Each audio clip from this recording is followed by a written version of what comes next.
Syntax errors can be very annoying, but most of the time they're not that hard to fix. Let's add a simple syntax error. Here in app.js, let's simply remove the t in const.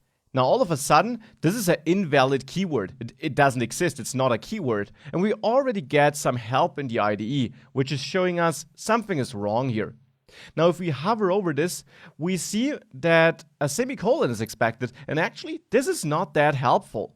This is simply because Visual Studio Code thinks that this is a variable, and since we have a variable in the same line, we should close this with a semicolon. And now it actually doesn't show an error. But let's save this, and let's try running our app with npm start without that semicolon being added. And you will see it right away crashes, and in there we see unexpected identifier cons server. So in the end, whilst it doesn't clearly tell us that we forgot the t here, because it's not smart enough to understand that this is the error here, we still see that the error seems to be stemming from this line. And in such cases, as dumb as it sounds, you should simply take a closer look at this line and see what could be wrong there. And you should quickly be able to see, I forgot a t here. So these are syntax errors. Other errors would be that you maybe go to the routes.js file, and let's say you forget a closing curly brace here.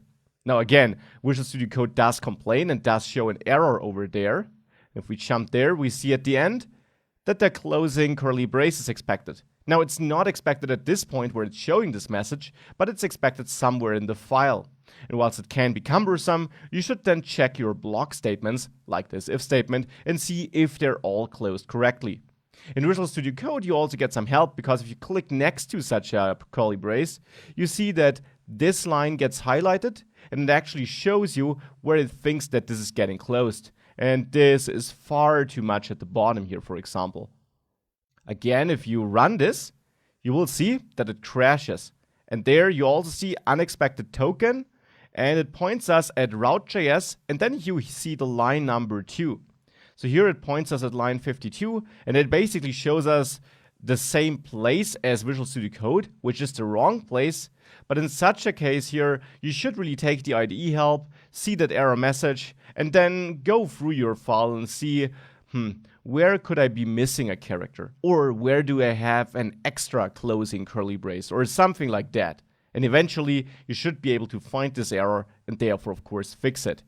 So syntax errors should always result in an error message, and then it can sometimes be hard to find them.